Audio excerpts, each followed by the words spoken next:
ఓం శ్రీమాత్రే నమః. శ్రీ మహాగణాధిపతయే నమః. శ్రీ మహాసరస్వత్యై నమః.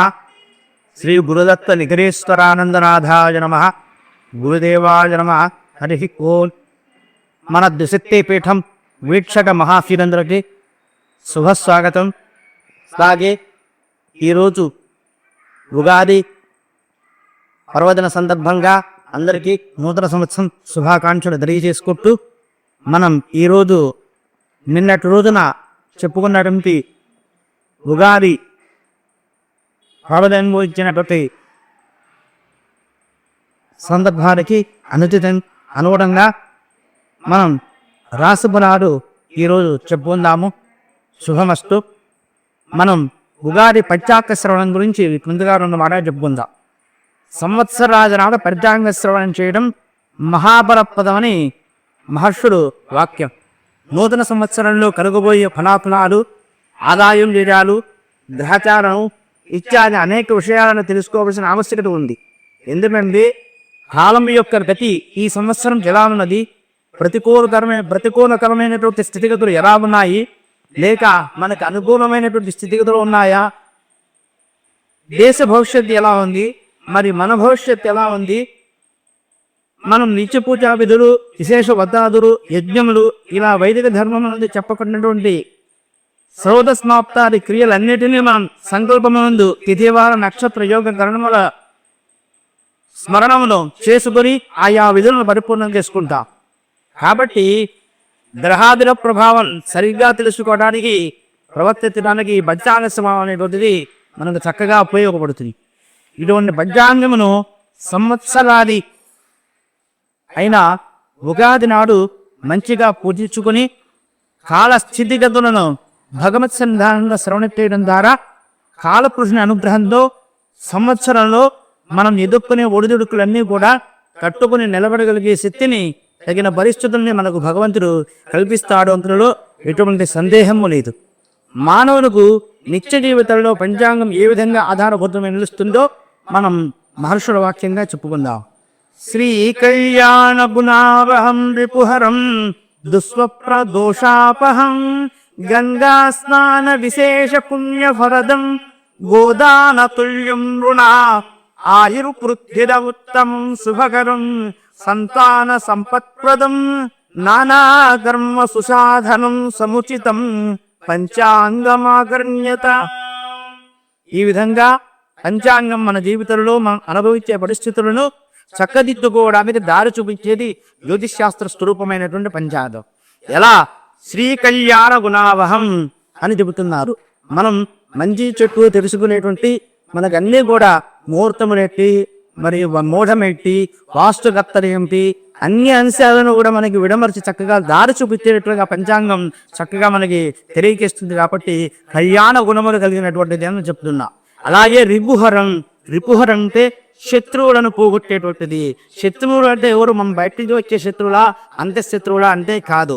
మనకి శత్రుభావంతో ఏదైతే ఉన్నాయో, అంటే మనకి విపత్కరమైన పరిస్థితులు ఏవైతే ఉన్నాయో అవే శత్రువులు. కాబట్టి ఆ విపత్కరమైన పరిస్థితులను ఎలా దూరం చేసుకోవాలో, ఏవి సుముహూర్తాలు, ఏవి దుర్ముహూర్తాలు, అవన్నీ కూడా తెలియచేస్తూ మనల్ని చక్కగా మైత్రి భావంతో నడిపిస్తుంది. కాబట్టి రిపుహరం అన్నారు. దుస్వప్న దోషాపహం. అలాగే దుస్వప్నాన్ని కూడా దుస్వప్న దోషాన్ని కూడా తొలగింపజేస్తుంది. ఎందుకంటే స్వప్న ఫలితాలు కూడా పంచాంగంలో ఒక భాగం అన్నమాట. అటువంటి దుస్వప్నాలని పోగొట్టుకోవడానికి మనం ఏ దేవత ఆరాధన చేసుకోవాలి అనేటువంటిది కూడా పంచాంగ సిద్ధాంతం తెలియజేస్తుంది. గంగా స్నాన విశేష పుణ్యఫలం అన్నారు. గంగా స్నాన విశేష పుణ్యఫలం అంటే గంగాజనది తీర్థాల్లో స్నానం చేసినటువంటి పుణ్యఫలాన్ని కలిగిస్తుంది అని మహర్షుల వాక్యం. గంగాది మహానది తీర్థాలు స్నానం ఎలా కలుగుతుందండి పంచాంగ శ్రవణం చేస్తే అంటే, పంచాంగంలో మనకి గంగా, యమునా నది పుష్కరాలను కార్తీక మాసంలో ఏ రోజు స్నానం చేయాలి, ఏ పుణ్య స్నానాలు చేయాలి, మాఘ స్నానాలు ఎలా చేయాలి, ఇవన్నీ కూడా తెలియజేస్తుంది కదా. మనకు ఆ అదృష్టాన్ని తెప్పిస్తుంది. కాబట్టి ఖచ్చితంగా మనకి ఈ పంచాంగ శ్రవణం చేసినంత వల్ల గంగా స్నాన విశేష పుణ్య ఫలదం, అందులో ఇటు అతిశయోక్తి లేదు. అట్లాగే బోధాన తుల్యములున్నాం, ఏ ఏ సందర్భాల్లో ఏ ఏ దానాలు చేయాలి, ఏ ఏ ధర్మాలు చేయాలి కూడా తెలియకేస్తుంది. కాబట్టి పంచాంగం గోదానములు, గోదానములు, కన్యాదానం అనేక విశేషమైనటువంటి దానాలు ఏవైతే చెప్పుకుంటాయో అటువంటి మహాభిరతాన్ని పంచాంగం ఇస్తున్నదయ్యా అంటున్నారు. ఆయువు వృద్ధిర ముత్తమం, మనం ఆయుష్ను వృద్ధి చేసుకోవడానికి యోగ్యమైనటువంటి పరిస్థితులని మనకు కల్పిస్తుంది ఈ పంచాంగ శ్రవణం. ఎందువల్ల అంటే మంచి ఏదో చెడు ఏదో తెలియజేస్తుంది కాబట్టి, సిద్ధార్థులు తెలియజేస్తారు కాబట్టి, ఆ రాశి ఫలితాలలో వాటిని విషయాలు చెప్తారు కాబట్టి మనం మన ప్రవర్తన సరిగా సరైన సుగమమైన మార్గంలో మనం ప్రయాణం చేస్తాం. కాబట్టి మన ఆయుష్ వృద్ధి చెందుతుంది, శుభకరం, శుభాన్ని ప్రసాదిస్తుంది, సంతాన సంపత్ప్రదం, సంతానాన్ని వృద్ధి చేస్తుంది. వారి పిల్లలకి బాగుగులు అన్నీ కూడా పంచాంగాన్ని అనుసరిస్తే చెప్పుకున్న జ్యోతిష్ శాస్త్రాన్ని అనుసరిస్తే యోగక్షేమాన్ని చూసుకుంటాం కాబట్టి సంతానాన్ని, సంపదని అన్నిటినీ ప్రసాదిస్తుంది. 1000 మాటలేలా నానాకర్మ సుసాధనం సముచితం పంచాంగ మాత్రం అన్నారు. నానాకర్మ సుసాధనం అంటే అన్ని కర్మలకు, మంచైనా చెట్టైనా, సుముహూర్తాలైనా, దుర్ముహూర్తాలైనా, గృహప్రవేశాలైనా, శంకుస్థాపనైనా ప్రతి దానికి పంచాంగం ఆధారం చేసుకుని మనం నిర్ణయం చేసుకుంటాం. ఎలా ముందుకు వెళ్ళాలి, ఎందుకు ఆగాలి, ఒక నిమిషం ఆగితే బాగుంటుంది, ఈ నెల బాగాలేదు, వచ్చే నెలలో మన పనులు పెట్టుకుందాము, ఇలాంటి ఆలోచనలతో మనం చక్కగా ప్రయాణం చేయడం జరుగుతుంది. కాబట్టి అన్ని తమ్మలకు కూడా సుసాధనం, యోగ్యమైనటువంటి సాధనం ఈ పంచాంగం. ఇటువంటి పంచాంగమును చక్కగా శ్రవణం చేయవలసింది ఆకరణ్యతాం అని చెబుతూ ఉన్నారు. ఈ విధంగా పంచాంగం మన జీవితంలో చక్కగా ఉపయోగపడుతున్నది. అందుకనే విశేషంగా తిథి పంచాంగం అంటే ఏమిటి అని చెప్పేసి అన్నారు. పంచాంగం అంటే తిథి, వారము, నక్షత్రము, యోగము, కరణం, ఈ 5 కొడుకులు ఉన్నటువంటిదే పంచాంగం. తిథి, వార, నక్షత్ర, యోగం, కరణాలు ఏవైతే ఉన్నాయో అవి మనకు ఎలా శుభాదిస్తాయి అని చెప్పేసి చూపుతున్నారు. తిథేశ్చ స్త్రియమాప్నోతి వారాదాయుష్యవర్ధం నక్షత్రాద్ధరదే పాపం యోగాత్ ద్రోగ నివారణం కరణాత్కాన్ని సిద్ధించ పంచాంగ పరం అంటున్నారు.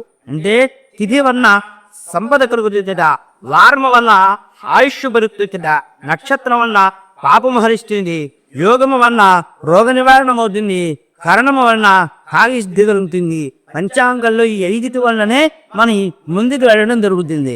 కాబట్టి ఈ యొక్క సంచారములు మనకి ఉపయుక్తమవుతున్నాయి. ఈ పంచాంగం ద్వారా ఇంకా ఏమేమి ఉపయుక్తమవుతున్నాయో మనం తెలుసుకుందాం. ప్రథమంగా ఈ సంవత్సరం అధిపతి మనకు అనగా ఏ ఏ ఆధిపత్యాలు ఈ నవగ్రహాలకు చెప్పబట్టాయో తెలియజేసేటువంటి విధానం మనకి దేశ భవిష్యత్తు, మన భవిష్యత్తు కూడా ఎలా నిర్దేశపరచబడుతున్నది ఇది తెలియజేస్తుంది. ఇంకా మనకి ఈ సంవత్సరంలో వాస్తుకత్తరి, మూఢమి, తర్వాత మూఢమి యొక్క కాలము, మకర సంక్రాంతి పురుష స్వరూపము, తద్వారా మనకు సుఖ దుఃఖాలు మరియు సుఖ సంతోషాలు, ఇంకా పుష్కరాలు వివరాలు, ఉత్తరాయణ పుణ్యకాలం, దక్షిణాయన పుణ్యకాలం ప్రవేశాలు, సూర్యగ్రహణ చంద్రగ్రహణ నిర్ణయాలు, తర్వాత మంచిగా శుభగాది నిర్వహణకి నిర్ణయించిన వివాహాది సుముహూర్తాలు, ఇలా ఎన్నో అంశాల ద్వారా మనను పంచాంగం యొక్క అవసరం ఎంత ఉన్నదో మనం గమనించుకోవచ్చు. ఇక పంచాంగ శ్రవణం అంశంలోకి ప్రవేశించుదాం.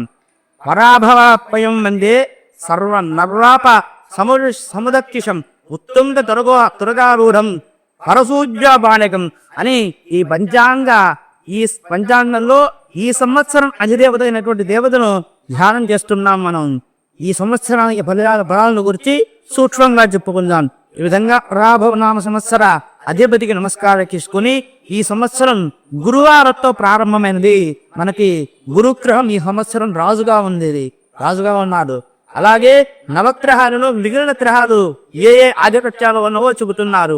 మంత్రిగా కుజుడు ఉన్నాడుట, సేనాధిపతి చంద్రుడుగా ఉన్నాడు, సస్యాధిపతి శుక్రుడయ్యున్నాడు, ధాన్యాధిపతి బుధుడయ్యున్నాడు, అధ్యాధిపతి చంద్రుడయ్యున్నాడు, మేఘాధిపతి చంద్రుడయ్యున్నాడు, రసాధిపతి సూర్యుడై ఉన్నాడు, నీరసాధిపతి శుక్రుడయ్యున్నాడు. ఇలా గ్రహాధిపత్యాలు నిర్ణయించడం జరిగింది. ఇక ఈ ఆధిపత్యాల వలన మనకు ఎలాంటి పట్టణాలు పొందుతాయి, ధరలు ఎలా ఉంటాయి, అభివృద్ధి పురోగమనం ఎలా ఉంటుంది, ఎవరికైనా ఏ రకమైన ఇబ్బందులు స్థితిగతులు ఎదుర్కోవడం జరుగుతుంది, మనల్ని మనం ఈ బత్యానం ఆధారం చేసుకుని ఎలా జీవనం సాగిస్తే మనకు క్షేమము, ఆరోగ్యము, సంపద ఎలా అనుభవిస్తాము, ఈ అంశాలు తెలుస్తాయి. ఈ గ్రహాధిపతుల విషయానికి వస్తే దుష్ఫలితాలు సత్ఫలితాలు రెండు స్పష్టంగా చెప్పబడుతున్నవి. ఎవరికి ఏ ఆధిపత్యాలు రావడం చేత మనకి దుష్ఫలితాలు వస్తాయి, సత్ఫలితాలు వస్తాయి అనే అంశాలు చెప్పబడినాయి. కానీ మనం వాటి గురించి కొద్దిగా లోతుగా వెళ్ళి తెలుసుకున్న అంశం ఉంది. అది ప్రత్యేకంగా మనం ఎవరైనా సిద్ధాంతుల దగ్గర తెలుసుకోవచ్చు. ముఖ్యంగా మనం రాశిఫలాలు తెలుసుకోవడానికి మనం ముందుకు పెడదాం. ఏది ఏమైనా ఈ సంవత్సరానికి రాజు గురువైనందున పాలకులు ధర్మమునందు అదురత్తలే కర్మాచరణ ఎందు చక్కగా సత్ప్రవర్తకులై కర్తవ్యనిష్ఠులై ఉంటారు.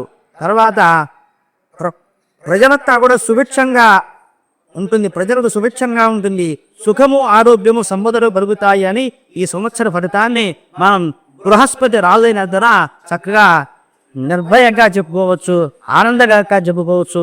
ఈ పంచాంగం శుభమస్తు. తర్వాత మనం రాశిఫలాల్లో పెడదాము. శ్రీ పరాభవ నామ సంవత్సరం రాశిఫలాలు చెప్పుకుంటున్నాము. మేషరాశి అశ్విని భరణి కృత్తిక 1వ పాదం.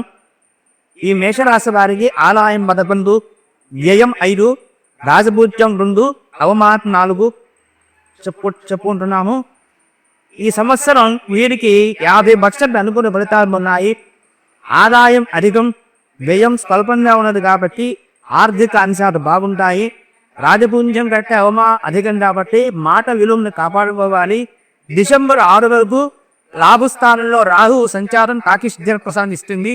ఆర్థికంగా మంచి వెసులుబాటు లభిస్తుంది.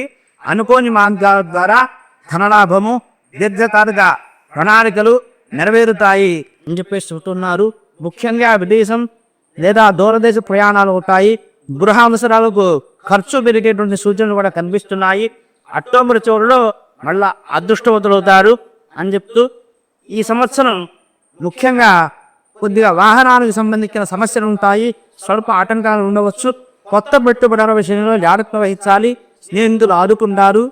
ఈ యొక్క రాశి వారికి వెంకటేశ్వర స్వామి వారి దర్శనం ప్రతి శనివారం చేయడం వల్ల వారికి శుభం జరుగుతుంది. వెంకటేశ్వర స్వామి ఆరాధన వీళ్ళకి మంచి సత్ఫలితాలను ప్రసాదిస్తుంది.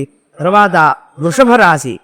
ఈ వృషభ రాశిని కృత్తిక 2, 3, 4 పాదాలు, రోహిణి 4 పాదాలు, మృగశిర 1, 2 పాదాలు, ఇవన్నీ కలిపి వృషభ రాశి. ఈ వృషభ రాశి వారికి ఆదాయం 5, వ్యయం 14, రాజపూజ్యం 5, అవమానం 4 చెప్పడం జరిగింది. వీరికి 100% అంటే 100% కూడా అనుకూల ఫలితాలు ఉన్నాయి. ఆదాయం కంటే ఖర్చు అధికంగా ఉంది కాబట్టి ఆర్థికపరమైన జాగ్రత్తలు తీసుకోవాలి. రాజపూజ్యం చాలా బాగుంది కాబట్టి గౌరవం పెరుగుతుంది. ఈ సంవత్సరం రాజయోగం అని చెప్పవచ్చు. సంవత్సరం అంతా శని భగవానుడు లాభస్థానంలో సంచరించడం, రాహు రాజ్యస్థానంలో ఉండడం వల్ల వృత్తి ఉద్యోగ వ్యాపారాలలో అఖండమైనటువంటి విజయాలు సిద్ధిస్తాయి, పదోన్నతులు కలుగుతాయి, అభీష్ట సిద్ధి కలుగుతుంది అని చెప్తున్నారు. అలాగే జూన్ నుండి చిన్నపాటి ప్రయాణాలు, పని ఒత్తిడి పెరిగే అవకాశం ఉంది. అక్టోబర్ తర్వాత కుటుంబ బాధ్యతలు పెరుగుతాయి. గృహంలో అశాంతి లేదా ప్రయాణం మధ్యలో వాహనాలకు సంబంధించిన సమస్యలు స్వల్ప ఆటంకాలు కూడా ఉండవచ్చు. దగ్గర వారితో మనస్పర్ధలు రాకుండా సౌమ్యంగా సంభాషించాలి అని చెప్తున్నారు. అలాగే మొత్తం మీద ఈ రాశి వారికి ఆర్థికంగా ఉద్యమరంగా స్వర్ణయుగం అని చెప్పుకుంటూ గృహంలో శాంతి లభిస్తుంది. ఈ రాశి వారు వీలైనంత వరకు పేదలకు అన్నదానం చేస్తూ శివాభిషేకం చేసినట్లయితే వారికి శుభప్రదంగా ఉంటుంది. శివాలయ దర్శనం ప్రతి సోమవారం శివాలయ దర్శనం చేసుకొని చక్కగా వీలైనంత మందికి అన్నదానం చేసుకుంటూ వీలైనప్పుడల్లా అన్నదానం చేసుకుంటూ శివాభిషేకం చేసుకుంటుంటే వారికి చక్కగా ఈ సంవత్సరం దివ్యంగా ఉంటుంది అని చెప్పుకుంటూ తర్వాత మిథున రాశి వారి యొక్క ఫలితాలు చెప్పుకుంటున్నాం మనం. మిథున రాశి మృగశిర 3, 4 పాదాలు, ఆర్ద్ర పునర్వసు 4 పాదాలు, పునర్వసు 1, 2, 3 పాదాలు, మొత్తం 9 పాదాలు. ఈ 9 పాదాలు కలిసి మిథున రాశి. ఈ మిథున రాశి వారికి ఆదాయం 8, వ్యయం 11 చెప్తున్నారు. రాజపూజ్యం 1, అవమానం 7 చెప్పుకుంటున్నారు. అలాగే 50% వీరికి అనుకూల ఫలితాలు ఉన్నాయి.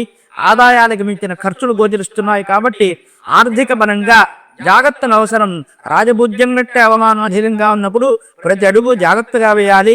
సంవత్సరం ప్రారంభం కొంత సామాన్యంగా ఉన్నప్పటికీ జూన్ నుండి అద్భుతమైన ఫలితాలు ఉంటాయి. శ్రేయస్సు పెరుగుతుంది, అభీక్ష సిద్ధి కలుగుతుంది, ఆదాయ మార్గాలు పెరుగుతాయి.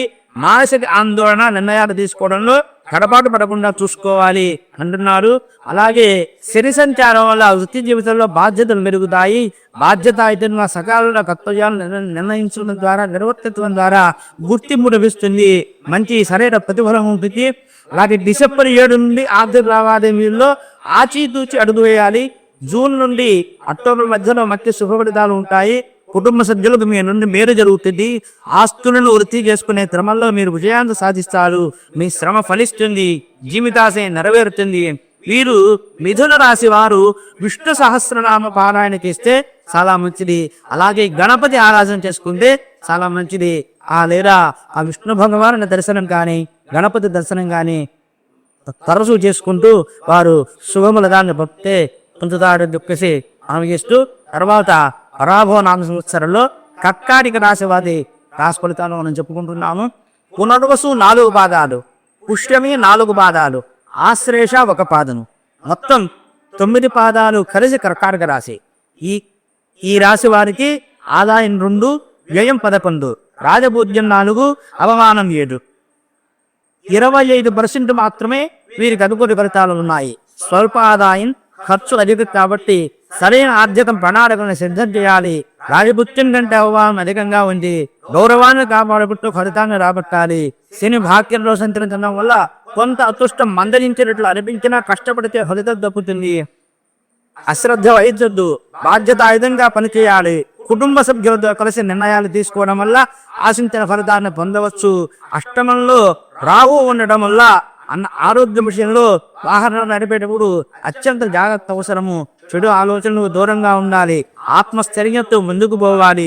జూన్ 2 నుండి ఆత్మ విమర్శ చాలా అవసరం అని చెప్పేసి చూస్తున్నారు. దైవానుగ్రహం రక్షిస్తుంది. కేతు గిడ్డియంలో ఉండడం వల్ల మాట్లాడేటప్పుడు చాలా జాగ్రత్త వహించాలి. ఆచితూచి అడుగు వేయడం ఎప్పటికప్పుడు చాలా మంచిది. అక్టోబర్ 31 తర్వాత ఆర్థిక పరిస్థితి మెరుగుపడుతుంది. ఊరట కలుగుతుంది. రుణ సమస్యలు కూడా కొద్దిగా తొలగుతాయి. ఆదాయ మార్గాలు పెరుగుతాయి. పెట్టుబడులు దాపిస్తాయి. అదృష్టవంతులు అవుతారు. మొదటికి చేసినటువంటి శ్రమ ఫలిస్తుంది. మీరు కూడా చక్కగా ప్రతి సోమవారం శివార్చన చేసుకుని శివాభిషేకం చేసుకోవడం, గురుగ్రహాన్ని ఆరాధించడం ఎక్కువ. బృహస్పతి దక్షిణామూర్తి కానీ, హరిగ్రీవ స్వామి కానీ, అలాగే దత్తాత్రేయ స్వామి కానీ, ఇట్లా గురుదేవత దర్శనం కానీ, గురు స్తోత్ర పారాయణ కానీ చేసుకోవడం వల్ల వీరు ఉత్తమ ఫలితాన్ని పొందుతారు అని చెప్తూ తర్వాత సింహ రాశి ఫలితాలను మనం చెప్పుకుంటాం. మఖా నక్షత్రం 4 పాదాలు, పుబ్బా నక్షత్రం 4 పాదాలు, ఉత్తర 1వ పాదం, వెరసి సింహరాశి. ఈ సింహరాశి వారికి ఫలితాలు ఆదాయం 5, వ్యయం 5, రాజభూత్యం 7, అవమానం 7 చెప్పబడుతున్నాయి. వీరికి 50% అనుకూల ఫలితాలు ఉన్నాయి. ఆదాయ వ్యయాలు సమంగా ఉన్నాయి. ఎటువంటి ఇబ్బందులు ఉండవు. అలాగే రాజభూత్య అవమానాలు కూడా సమంగా ఉన్నాయి కాబట్టి ఫలితాలు ప్రయత్నాన్ని బట్టి ఉంటాయి. కొంత ఓర్పు సహనం అవసరం. సంవత్సరం అంతా అష్టమశని ప్రభావం ఉన్నందున పనులలో జాప్యము, వృత్తిపరమైన ఒత్తిడి, శారీరక శ్రమ అధికంగా ఉండే అవకాశం ఉంది. అయితే భయపడాల్సిన పని లేదు. జూన్ 2 వరకు గురువు లాభస్థానంలో ఉండటం మీకు పెద్ద రక్షాకవచంలా గురుబలం రక్షిస్తూ ఉంటుంది. ముఖ్య కార్యక్రమాలలో దైవబలం సహకరిస్తుంది. సమిష్టి నిర్ణయాలు తీసుకుని సకాలంలో బాధ్యతలను నిర్వర్తించడం ద్వారా ఉత్తమ ఫలితాలను సాధిస్తారు. వైవాహిక జీవితంలో చిన్నపాటి ప్రపంచాలు రావచ్చు. కొద్దిగా జాగ్రత్త వహించడం మంచిది. శత్రువులపై విజయం సాధిస్తారు. రుణ సమస్యల నుండి బయటపడతారు. ముఖ్యమైన కార్యక్రమాల్లో సానుకూల ఫలితాలు ఉంటాయి. పట్టుదలతో చేసే పనులు గుర్తింపునిస్తాయి. వీరు ఈ సంవత్సరం తరచూ శనికి తైలాభిషేకం చేయించుకోవడం ఉత్తమం. హనుమాన్ చాలీసా పారాయణం, ఆంజనేయ స్వామి దర్శనం, అలా శనివారం కానీ మంగళవారం కానీ హనుమంతుని యొక్క దర్శనం వీరికి శుభఫలితాలను ప్రసాదిస్తుంది. మంచి అనుకూలమైన ఫలితాలను ప్రసాదిస్తుంది. తరువాత కన్యారాశి. ఈ కన్యారాశి ఉత్తర 2వ పాదం, 3వ పాదం, 4వ పాదం. ఉత్తర 2, 3, 4 పాదాలు, హస్త 4 పాదాలు, చిత్త 1, 2 పాదాలు, వెరసి 9 పాదాల్లో కూడా కన్యారాశి. ఈ కన్యారాశి వారికి ఆదాయం 8, వ్యయం 11, రాజభూత్యం 3, అవమానం 3 చెప్పారు. అలాగే వీరికి 75% అనుకూల ఫలితాలు ఉన్నాయి. ఆదాయం బాగానే ఉన్నది కానీ ఖర్చు కొంచెం ఎక్కువగా కనబడుతోంది. మంచి విషయాలపై ధనాన్ని వెచ్చించాలి. రాజభూత్య అవమానాలు సమంగా ఉన్నాయి కనుక ఎటువంటి ఇబ్బంది ఉండదు. రాహు షష్ఠంలో సంచరించడం వల్ల శత్రువుల మీద విజయం సాధిస్తారు. కోర్టు కేసులు, రుణ సమస్యలను బయటపడతారు. ముఖ్యమైన కార్యక్రమాల్లో సానుకూల ఫలితాలు ఉంటాయి. పట్టుదలతో చేసే పనులు గుర్తింపునిస్తాయి. ప్రతిభతో పెద్దలను మెప్పించి ఉత్తమమైనటువంటి ఫలితాలను పొందుతారు వీరు. తర్వాత విదేశీ యోగా అనుకూలంగా ఉన్నప్పటికీ ప్రయత్నం బాగా చేయాలి. వృత్తి ఉద్యోగ వ్యాపారాలలో రాణిస్తారు. తర్వాత జూన్ 2 నుండి అక్టోబర్ 31 వరకు గుర్తింపును సాధించే సమయం. శ్రమకు తగిన ప్రతిఫలం లభిస్తుంది. ధనలాభం, పదోన్నతులు, పెద్దల పరిచయాలు దొరుకుతాయి. అక్టోబర్ తర్వాత శుభకార్యాలను ఖర్చులు పెరుగుతాయి. ఆరోగ్యం నిలకడగానే ఉంటుంది. ద్వాదశ కేతు మానసిక చైతన్యాన్ని తగ్గించే అవకాశం ఉన్నది కాబట్టి ఎప్పుడు ఉత్సాహంగా ఆలోచించాలి. వీరు ఊహించని మార్గాల ద్వారా లాభాలు వస్తాయి. దైవబలం రక్షిస్తుంది. వీరికి గణపతి ఆరాధన, శివ పూజ చాలా శ్రేష్టము. ఇలా చేసినందువల్ల వీరు శుభములను పొందుతారు. అలాగే తులారాశి వారికి మనం చిత్తా నక్షత్రం 3-4 పాదాలు, స్వాతి నక్షత్రం 4 పాదాలు, విశాఖ 1, 2, 3 పాదాలు వెరసి తులారాశి. ఈ తులారాశి వారికి ఆదాయం 5, వ్యయం 14, రాజభుజ్యం 6, అవమానం 3. వీరికి 100%, 100% కూడా అనుకూల ఫలితాలు ఉన్నాయి. ఆదాయానికి మించిన ఖర్చులు ఉన్నాయి. ఆర్థిక పరంగా ఆచితూచి వ్యవహరించడం మంచిది. రాజభుజ్యం అధికం, గౌరవం, హోదా, ఉన్నత స్థితి కలుగుతుంది. శని సంచారం వల్ల తిరుగులేని విజయాలు లభిస్తాయి. శ్రేష్టమైనటువంటి ఫలితాన్ని చవిచూస్తారు. ఎదురు చూస్తున్న పనులలో పురోగతి ఉంటుంది. విరోధులు మిత్రుడుగా మారుతారు. వృత్తి ఉద్యోగాలలో మీ మాటకు విలువ పెరుగుతుంది. జూన్ 2 వరకు తలపెట్టిన పనులు దిగ్విజయంగా పూర్తవుతాయి. ఇది స్వర్ణ సమయం. వృత్తిలో స్థిరత్వం ఉంటుంది. సంతృప్తికరమైన ఫలితాన్ని సాధిస్తారు. శుభాలు జరుగుతాయి.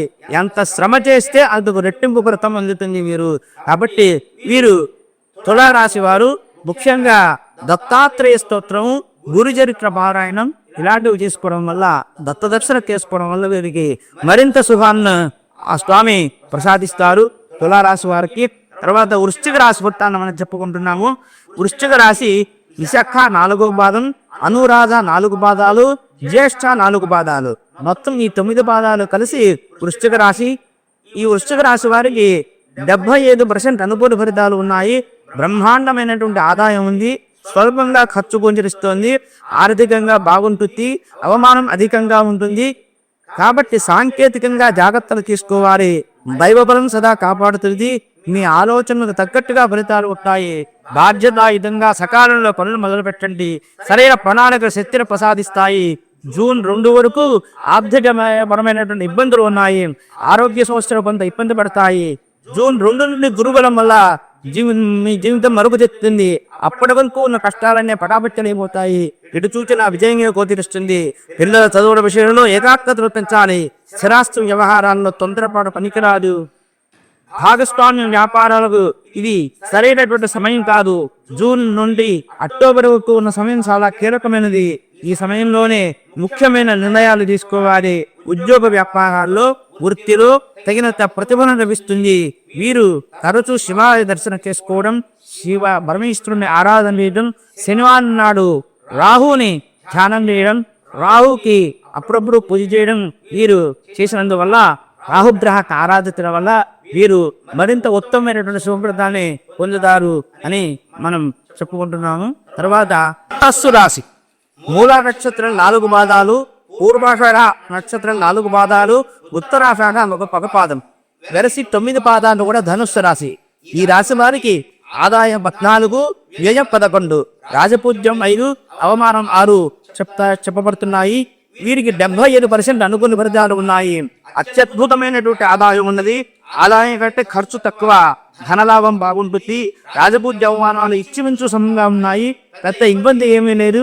అనుకూల గురుబలం వల్ల సంవత్సర ప్రారంభం చివరి భాగం అద్భుతంగా ఉంటుంది. మీ ఏకాగ్రతకు తగ్గట్టుగా శుభ ఫలితాలు ఉన్నాయి. అర్ధాష్టమ శని వల్ల ప్రతికూల ఫలితాలు కూడా ఉన్నాయి. మానసిక ప్రశాంతత లోపించకుండా తగు ప్రయత్నం చేయాలి. పని ఒత్తిడి వల్ల విసుగు చెందకుండా సహనంతో వ్యవహరించాలి.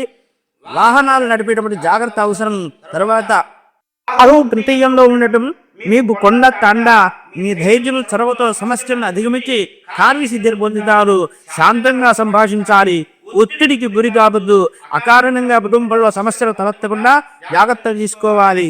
జూన్ 2 వరకు గురువు సప్తమంలో ఉండటం వల్ల శుభ ఫలితాలు దొరుకుతాయి. అక్టోబర్ 31 తర్వాత పరిస్థితులు మెరుగుపడతాయి. ఆధ్యాత్మికంగా దైవబలం సదా మిమ్మల్ని ముందుకు నడిపిస్తుంది. పూర్వపుణ్యం కాపాడుతుంది. మీకు ఈ ధనుసు రాశి వారికి ముఖ్యంగా దక్షిణామూర్తి స్తోత్రము, శని స్తోత్రము ఈ సంవత్సరం పఠించడం చాలా మంచిది. తర్వాత పరాహోనామ సంవత్సరంలో మనం మకర రాశి పడతామని చెప్పుకుంటున్నాము. ఉత్తరాషాఢ నక్షత్రం 2, 3, 4 పాదాలు, శ్రవణ నక్షత్రం 4 పాదాలు, ధనిష్ట 1, 2 పాదాలు వెరసి మకర రాశి. వీరికి ఆదాయం 2, వ్యయం 8, రాజపూజ్యం 1, అవమానం 2. వీరికి 50% ఫలితాలు అనుకూలంగా ఉన్నాయి. ఆదాయం అత్యల్పంగా ఉన్నది, వ్యయం చాలా అధికంగా ఉన్నది. కాబట్టి ఆర్థిక పరంగా చాలా జాగ్రత్తలు తీసుకోవాలి. రాజపూజ్య అవమానాలు అత్యల్పంగా వసందు వల్ల ఎటువంటి సమస్య రాదు. శని సంచారంలో అద్భుతమైన పురోగతి పుట్టింది. గత కొన్నేళ్లుగా పట్టేటువంటి కష్టాలకు ఇది పరిష్కార సమయం. మీ ఆత్మవిశ్వాసం రెట్టిపోతుంది. సానుకూల ఫలితాలు సిద్ధిస్తాయి. తగినంత సహాయ సహకారాలు సంపూర్ణంగా లభిస్తాయి. ఉన్నత స్థితి కలుగుతుంది. జూన్ 2 నుండి అక్టోబర్ 31 వరకు వివాహానికి అనుకూల సమయం. వ్యాపారస్తులకు లాభాలు వెలికే సమయం. గురువరంలో విద్యార్థులకు మేలు జరుగుతుంది. తరువాత వ్యాపారంలో మంచి అభివృద్ధి ఉంటుంది. వాగ్దానాలు చేసేటప్పుడు వీరు చాలా జాగ్రత్తలు తీసుకోవాలి. శారీరక మానసిక అనారోగ్యం కలగకుండా జాగ్రత్తలు తీసుకోవాలి. వైరాగ్య ధోరణితో కూడిన ఆలోచనలకు దూరంగా ఉండాలి. భాగస్వామ్య వ్యాపారాలకు ఇది సరైన సమయం కాదు. సమస్యలు రాకుండా నివారించాలి. కొత్తగా అప్పు చేయవలసిన పరిస్థితి ఏర్పాటు రాకుండా ముందుగానే ఆలోచించాలి. సాహస కార్యాలు విజయాన్ని ఇస్తాయి. కానీ ఆచితూచి అడుగు వేయాలి. వీరు గణపతికి గరికతో పూజించినందువల్ల మంచి శుభ ఫలితాలను పొందుతారు. దుర్గా స్తోత్రం చేసుకున్నందువల్ల వీరికి మంచి ఉత్తమ ఫలితాలు ఉంటాయి అని చెబుతున్నారు. అలాగే కుంభరాశి వారికి ధనిష్ట 3, 4 పాదాలు, శతభిషం 4 పాదాలు, పూర్వభాద్ర 1, 2, 3 పాదాలు. ఈ రాశి ఈ వెరసి 9 పాదాలకు కుంభరాశి. ఈ కుంభరాశి వారికి ఆదాయం 2, వ్యయం 8, రాజపూజ్యం 4, అవమానం 2. వీరికి 75% అనుకూల ఫలితాలు ఉన్నాయి. ఆదాయం అత్యల్పము, వ్యయం అధికంగా ఉంది. కాబట్టి ఆర్థికపరంగా జాగ్రత్తలు తీసుకోవాలి. అవమానాలు అత్యల్పంగా ఉన్నందువల్ల ఇటువంటి సమస్య రాదు. రాజపూజ్యం చాలా బాగుంది, కానీ బాగా కష్టపడాలి. ఈనాడు శని కారణంగా శారీరక శ్రమ, మానసిక ఒత్తిడి ఉన్నప్పటికీ సమయస్ఫూర్తిలో ముందుకు సాగాలి. పరిస్థితులను అర్థం చేసుకుంటూ పని చేయాలి. సమిష్టి నిర్ణయాలు మేరకేస్తాయి. కొన్ని సందర్భాలలో పనులు చాలా నిదానంగా సాగుతాయి. జూన్ 2 వరకు గురుబలం వల్ల దైవానుగ్రహం పుష్కలంగా ఉంటుంది. సమయానుకూలంగా వ్యవహరించి విజయాలు సాధిస్తారు. వచ్చిన ప్రతి అవకాశాన్ని సద్వినియోగం చేసుకుంటారు. ప్రతిభతో పనిచేస్తారు. సకాలంలో నిర్ణయాలు చేసుకోవడం ద్వారా మేలు జరుగుతుంది. అక్టోబర్ తర్వాత ఎదురు చూస్తున్న పనుల్లో పురోగతి ఉంటుంది. సమస్త విజ్ఞానులకు సంతృప్తికరమైన ఫలితాలు సాధిస్తారు. ఉద్యోగం మారకపోవడం మంచిది. ఆధ్యాత్మిక చింతన పెంచుకోవడం చాలా మంచిది. వీరికి ఆంజనేయ స్వామి ఆరాధన మంచి ఉత్తమమైనటువంటి ఫలితాలను ప్రసాదిస్తుంది అని చెప్తున్నారు. అలాగే చివరి రాశి మీనరాశి. ఈ మీనరాశి పూర్వభాద్ర నక్షత్రం 4వ పాదం, ఉత్తరాభాద్ర నక్షత్రం 4 పాదాలు, రేవతి 4 పాదాలు, వెరసి 9 పాదాలు కూడా మీనరాశి. ఈ మీనరాశి వారికి ఆదాయం 14, వ్యయం 11, రాజపూజ్యం 7, అవమానం 2 చెప్పబడుతున్నాయి. 75% వీరికి అనుకూల ఫలితాలు ఉన్నాయి. అత్యద్భుతమైనటువంటి ఆదాయం ఉన్నది. ఆదాయం కట్టే ఖర్చు తక్కువ, ధనలాభం బాగుంటుంది. రాజపూజ్యం శుభప్రదంగా ఉంది. అవమానం అత్యల్పంగా ఉంది. కాబట్టి సంవత్సరం బ్రహ్మాండంగా ఉంటుంది. ఏలినాటి శని మొదటి దశలో ఖర్చులు పెరగకుండా జాగ్రత్తలు తీసుకోవాలి. మానసిక స్థితిలో నిచ్చకుండా ఆలోచించాలి. దేనికి నిరుత్సాహం చెందకూడదు. ధైర్యంగా ధర్మ మార్పుల్లో ఆలోచించే ప్రణాళికను సిద్ధం చేయాలి. మానసిక శక్తి కార్యశక్తిని ప్రసాదిస్తుంది. నిద్రలేమి, దూర ప్రదేశ ప్రయాణాలు, వృధా ఖర్చులు ఉంటాయి. రాత్రి కూడా ప్రయాణాలు తగ్గించడం చాలా మంచిది. జూన్ 2 నుండి అక్టోబర్ 31 వరకు వరదాయకమైనటువంటి కాలం. పలు మార్గాల్లో విజయాలు సొంతమవుతాయి. ఎంత ప్రయత్నిస్తే అంత గొరటి సుఖపరితాలు అందుతాయి. సంతాన అభివృద్ధి ఉంటుంది. ఉద్యోగంలో ఒత్తిడి ఉన్నప్పటికీ మీ పనితనం వల్ల అభ్యున్నతిని సాధిస్తారు. ఖర్చుల విషయంలో జాగ్రత్తలు తీసుకుంటూ ధనాన్ని సద్వినియోగం చేసుకోవాలి. వీరు విష్ణు ఆలయ సందర్శనం, విష్ణు సహస్రనామ స్తోత్ర పారాయణ వీరికి శుభఫలితాలను ప్రసాదిస్తుంది మీనరాశి వారికి. అలాగే ఈ సంవత్సరం రాశి ఫలితాలను కూడా మనం చక్కగా చెప్పుకున్నాం. వీరందరికీ కూడా ఆ జగదంబ శ్రీ సదత్త లలితాంబికా త్రిశక్తి పీఠాధిపతి పీఠాధీన వాసిని అయినటువంటి ఆ మహాలక్ష్మి మహాసరస్వతి సహిత శ్రీ లలిత మహాత్రిపుర సుందరీ దేవి ఇక్కడ వెంకేసి ఉన్నటువంటి గురు దత్తాత్రేయ స్వామి అందరికీ శుభమరిదాలను ప్రసాదించాలని మనసారా కోరుకుంటూ అందరినీ మంగళప్రదంగా ఆశీర్వచనం చేస్తూ మంగళాశాసనాలు చేస్తూ శుభం భవతు. ఓం వర్యాప్చ అనంతరాయాయ సర్వస్తు మోదిరాత్రవుత్తమః భవతి సర్వస్యాప్చే సర్వస్థితిచ్చే సర్వమేవ తేనాప్నోతి సర్వం జయతి. శతమానం భవతి సదాయుః పురుషశ్చేంద్రియ ఆనిష్కేవేంద్రియే ప్రతిష్ఠతి. సర్వేషాం స్వస్తిర్భవతు, సర్వేషాం శాంతిర్భవతు, సర్వేషాం సమస్త సన్మంగళాని భవంతు.